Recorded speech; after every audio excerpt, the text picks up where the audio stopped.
Hey everyone, this is CJ at DD Thrive 11 here, and this video, it falls more into the Survive to Live to Thrive life journey segment that I'm doing, in addition to like everything else, or encompassing, that will encompass everything else. And this video, I just wanted to talk about depression. If I'm talking about or trying to document my journey from surviving to living to thriving, which has been started in the past, but I hadn't started documenting until my last video in terms of my uh, intro video. I was particularly down that day. Um, and so this is the first installment of that. And I feel like if I'm going to document the journey, I have to talk about where I'm at and what I've struggled with in the past and the starting point in terms of my emotional well-being and my emotional state in terms of its survival, or survival level to live to thrive.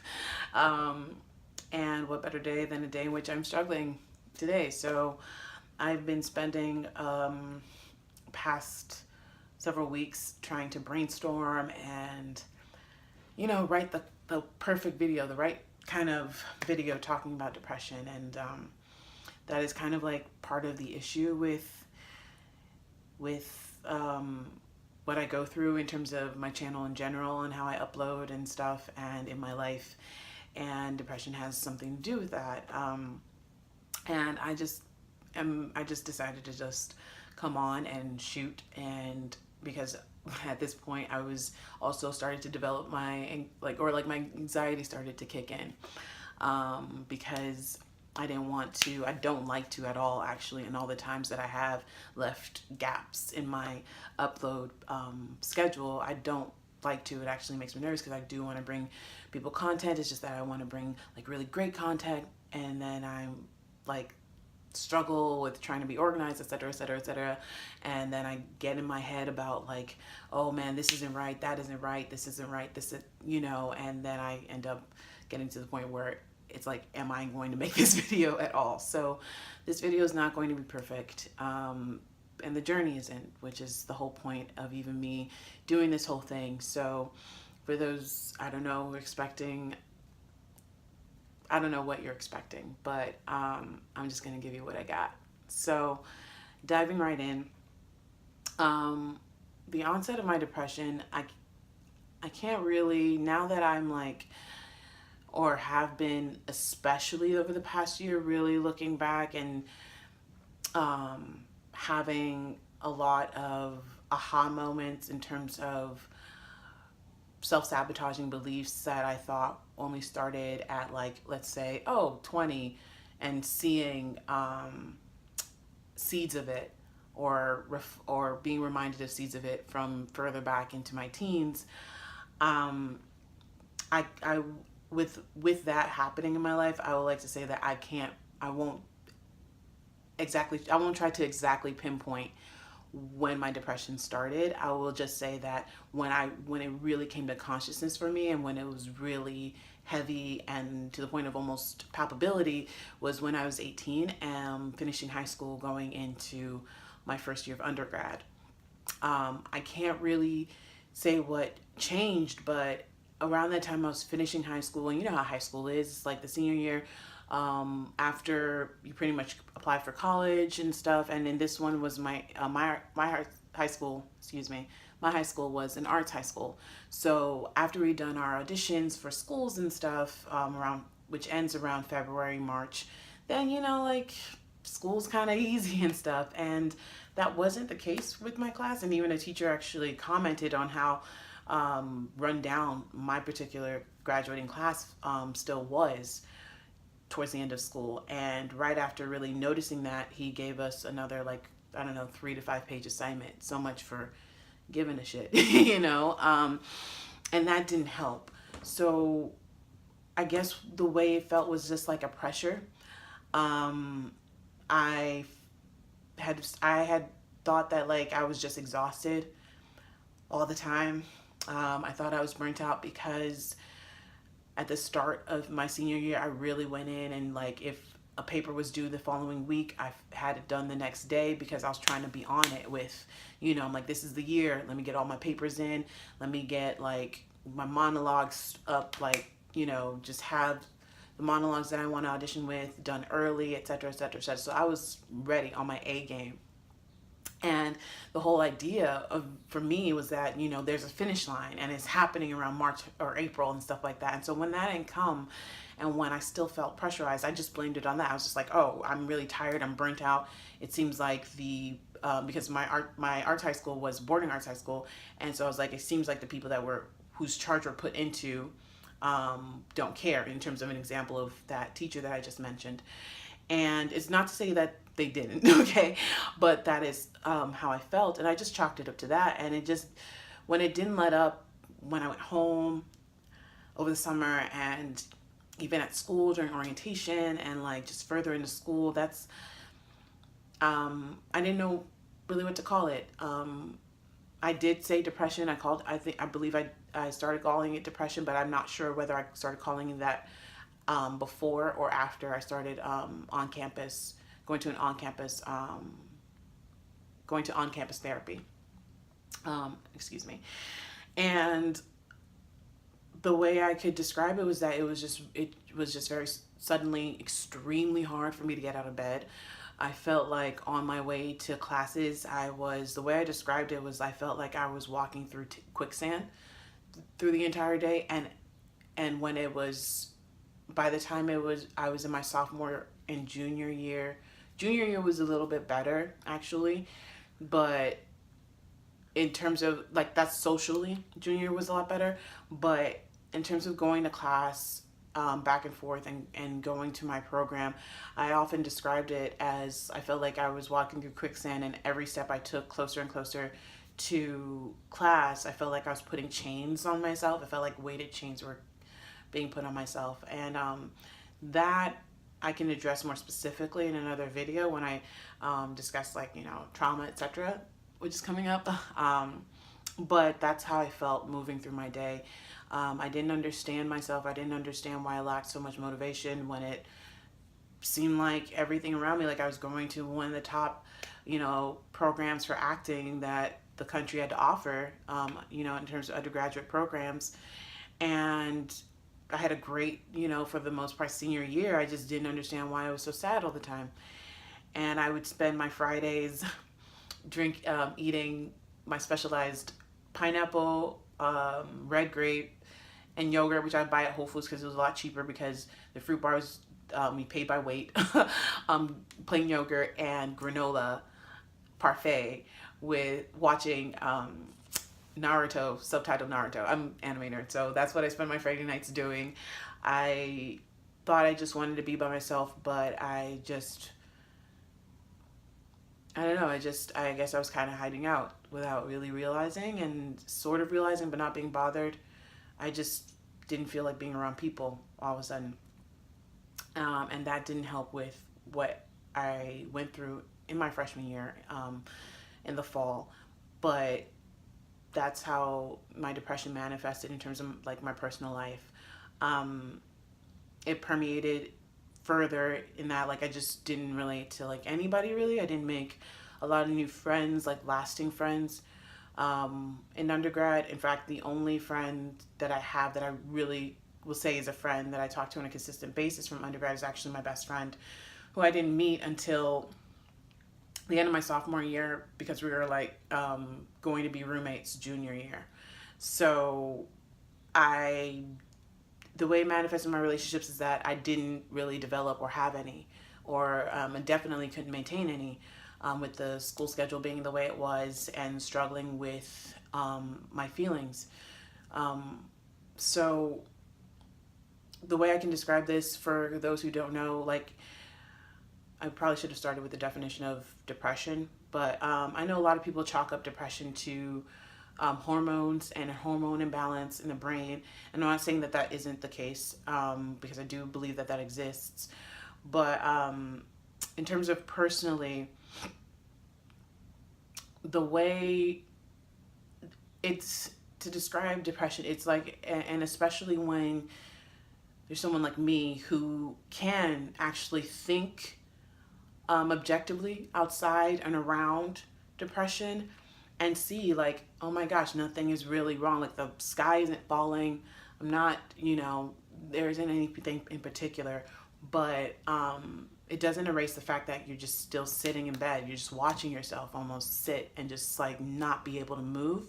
So acting and keeping up actions, especially those in terms of external energy, is very difficult, like reaching and stuff. So the reason why I went on that tangent is because in terms of relationships, to make the energy to kind of be like, to even go to a party if I was invited, to sometimes even to say hello to someone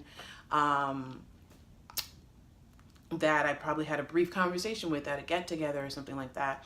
And to kind of keep that up was, it just felt like lifting, I don't know, indescribable like weight. And it was just a lot easier to just be by myself and sit by myself,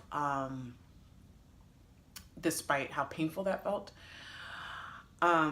And so I just ended up being by myself. I think as it's continued on and I've analyzed my depression, the thoughts that it has manifested, the way it has manifested in my thoughts is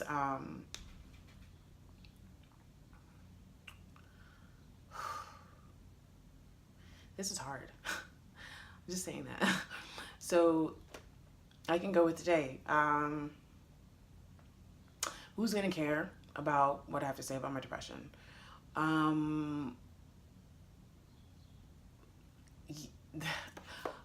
This idea that you have about documenting your journey and stuff like that is nothing new. You ain't special. Why are you depressed? Again, nothing is wrong. What's wrong with you? Or what's wrong with me? Why can't you just be normal? Why can't I just be normal like everybody else? Even in terms of like, if depending on what I'm doing, if I am about to like buy something, it's like, oh, you're not pretty enough yet, or like not enough just yet to rock something like that.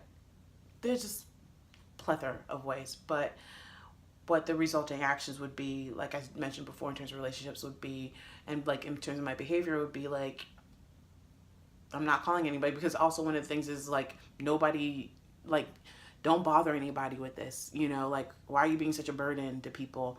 So I developed a behavior that just, in terms of just me going into seclusion, and being very private, and being very alone, which exacerbated the thoughts and the issues and stuff like that.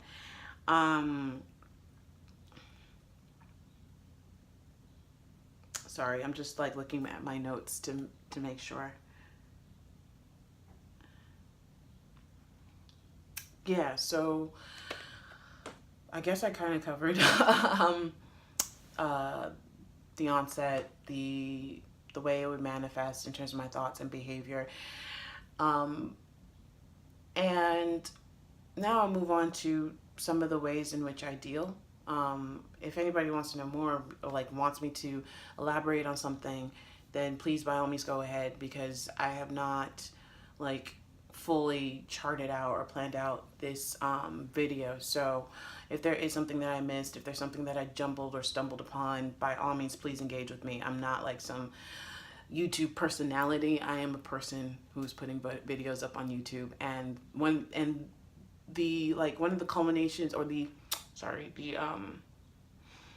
my biggest hopes for doing this, besides hopefully inspiring people who are struggling as well, to not feel alone and to not feel strange and like alien, like they're the only people who are struggling and who probably are trying to do something and trying to accomplish something, and like experience setbacks and feel like, oh, that means that they're not doing it right, or that they're probably on the wrong path, etc. Other than that, I also want to engage with people. You know, I actually, as with, you know, most actors and artists and stuff working in the customer service industry, I was really like gunning for like a bartender job. And honestly, it's not just because of like funds and everything, but I liked the fact that, unlike with serving, etc., you could talk to people. Like, I was a barista for a very long time, and I liked engaging with people. So again, in terms of going off on tangents, I go off on that tangent to say, like, honestly, like, if there is something you want me to talk about, like for instance, DC who follows me on Instagram. By the way, if anybody wants to follow me on Instagram, the handle is ddthrive11. I'll put a link in the description box below. I just want to make sure that the link that I have won't take you to like my account if I'm signed in. That's the only thing that I'm working, trying to make sure I'm figuring out and posting the proper link, you know. But ddthrive11 on Instagram, and I post a lot more, and I'm like a lot more active on that. Not like oh 5 posts a day, but I am more active on my Instagram. It's just easier, you know, quicker. But so yeah, if there's anything else you want me to elaborate on in terms of what I've talked about already, please go ahead and ask and engage, because like DC, I'm going to make that video about living in Nigeria that is just that it's really tied with my perspective and things in terms of how I think in terms as a person. And so I want to tie that in together. That's the reason why I haven't made that video yet, but it has not left my mind at all. So now going on to how I deal, and probably hopefully some ideas of how to deal with depression for those who are also suffering. So for instance, today, though I'm really, really down, I allow myself to just go about the motions, and I'm starting to allow myself to just be wherever I'm at, and also trying not to hide out. So for instance, today I went to a meeting and I saw some people who I knew, and this was a meeting for my organization. So a lot of people, I practice Nichiren Buddhism, by the way, and for those who don't know what that is, if you've watched What Love's Got to Do with It, Tina Turner's bio pic, it's the religion she practices. And so what she chants in there, that's what I chant and stuff. So I went to a meeting today for the organization. I saw, of course, people that I practiced with around my own age who haven't seen me and who are like happy to see me. And a lot of people are like really happy in our practice, in our Buddhism, and you know, genuinely so. But I wasn't there. I was underslept and depressed and stuff. And I just said, like, you know, hey. And I try not to apologize in a sense for my depression in a way of like, oh my goodness, I'm so sorry I'm feeling this way. It's an inconvenience for you. But like, I just say like, hey, don't mind me. I'm just like feeling the dumps a little bit today. And you know, that's just the way I am, you know, and people are like they're like okay with that. Even when I, at the restaurant that I used to work at, I was always the person that was like, one of like the longest stretches of happiness and joy I had had in a long time.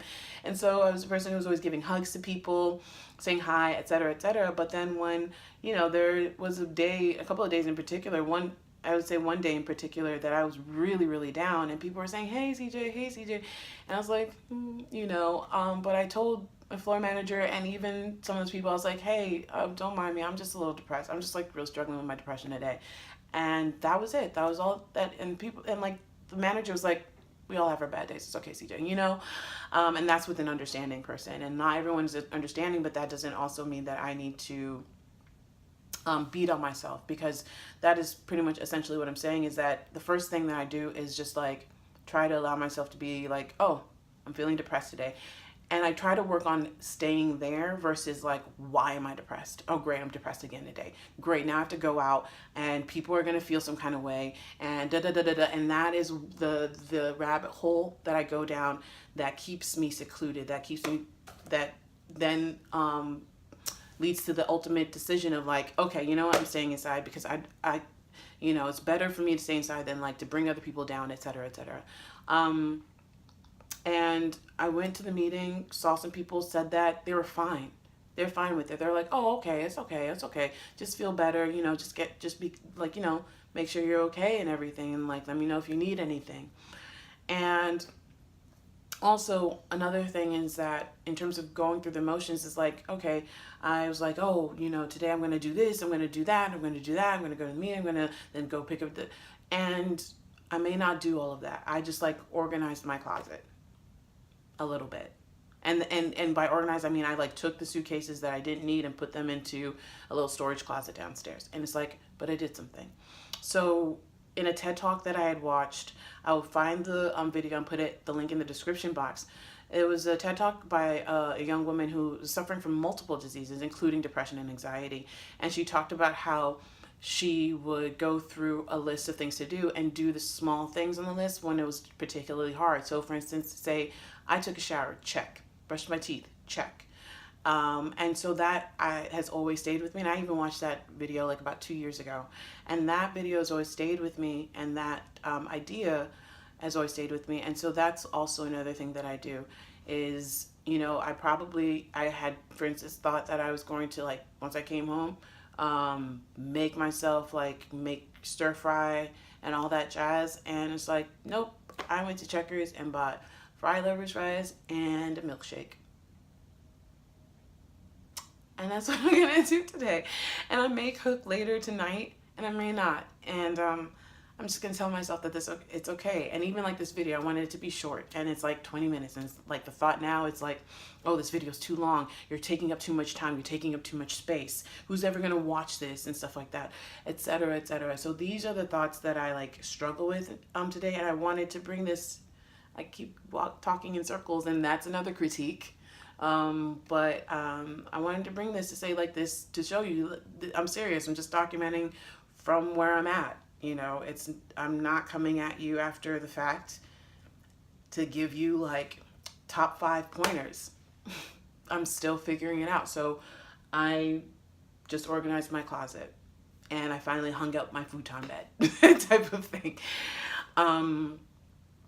And so those are the things that I do. I tackle like the smaller errands first. I also let me see. I also am I haven't approached my best friend about this only because I've forgotten, but this is also something that I really recommend for those who are really struggling with depression. It's harder in the mentality to really take note of this, but for those friends who have shown that they are willing to be there, for those who have shown that they're not going to run away, the first sign of like anything like negative or any of the first sign of a tear, who have, when you've texted them, been like, oh, I'm struggling with depression or like having a bad day, and have called you and have reached out to you, take note of those people, or even that one person. Like for me, like I'm gonna try this with my best friend and see if you guys can set up like, hey, I just want to set up a little, game for the two of us. Are you willing to like join me in this? And namely what it is like on days like this, or like last weekend, or especially the weekend before that, where it really hit hard for me, to be like, hey, can I just like, even if like you might be busy, you might be out or whatever like that, but can we do something where if I text you like, hey, I'm feeling down or I don't feel very loved today, within 24 hours, can you just tell me I love you, or text me I love you, or text me, hey, you matter to me, or you care, I care, etc. And doing something like that, engaging in something like that. There's another thing, and I forgot to look up the exact organization, but once I find it, I'll also put a link in the description box for that. But there's a poet that I really, really admire. In fact, is one of my favorite spoken word poets, called their name is Andrea Gibson, and they work with someone else I've forgotten, because I signed up for this I think back in 2014 2015, and I'm not sure if they're still doing it. If they're still doing it, I will put the link in the description box. But there's an organization where for people who suffer from depression, where you sign up, and on Valentine's Day, you'll get a Valentine's Day card from them saying you are loved, or I think so, saying you are loved, or like just a Valentine's Day card. And I really like that. So that's another option. As I continue to work through my depression, I will come with more updates. That's another component of tracking my life journey from Survive, Live, Thrive, is documenting the fact that there are aha moments, like I even mentioned, but the aha moment is just the beginning, right? It's just the seed. So like I mentioned in my intro video, I gave the example of Lisa Nichols and how she talks about the moment where she really decided to change her life when she didn't have money or food stamps for diapers for her baby, and she put her hand on his tummy and said, "Don't worry, baby, mommy will never be this broke or broken again." And whenever I've always seen people like that, and this is nothing against Lisa Nichols, because I do pay attention to what that woman says. Um, but whenever I see people who are, you know, motivational speakers, and they talk about their moment of change, it is almost like that was it, right? And I'm always curious about, I guess because I like story and storytelling, I'm always curious about what were the moments where they needed a reminder, where they had their first letdown after that change, which probably made them question their resolve, where they had to reinvigorate themselves, or probably be re-inspired by someone else dear to them, in order to continue, right? Because our society presents a, like, you know, it's the pill society, quick fix, you know. And so as I continue through my journey with depression, I will continue to document and give more ideas of what I've, you know, gleaned, and what I've stumbled upon as possible solutions and stuff. The last thing that I will present as my way of like working with depression right now, the biggest thing is actually prayer. And prayer, by prayer I mean chanting. And in Nichiren Buddhism, we chant. I think, believe in multiple sects of Buddhism, they chant, and as a form of, I guess, for those who are of other denominations to more easily understand, as a form of prayer. I can't speak to the other sects of Buddhism, but for Nichiren Buddhism, what we do is we have things we call determinations, which we write down, which are our prayers, and we'll like put them on the door of our Butsudan. Actually, in the corner, this is my Butsudan, housing my Gohonzon, but I'll put it on the corner, like I'll open the doors and put it on, lean my prayers on one of the doors, and as I'm chanting, I keep that in mind, I keep that in heart. And I will look to that if I space out and like, you know, continue chanting.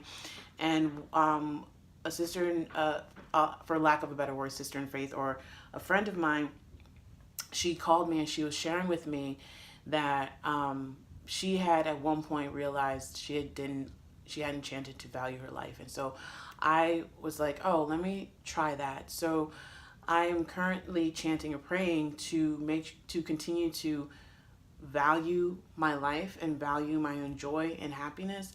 And the reason why this is very, very important and what it has shifted for me, I will address in my next video, because this one is 30 minutes long, and I appreciate you guys watching, as if you've made it to the end as far as this, and I will be addressing that in my next video. So I've covered my depression, its onset, how it manifests in like my thoughts, feelings, behavior, and relationships, and what I'm currently doing, and how I, you know, the little bits that help me, that are helping me through. And those include, you know, reassessing my thoughts a bit, and I'll go more into that in another video as well.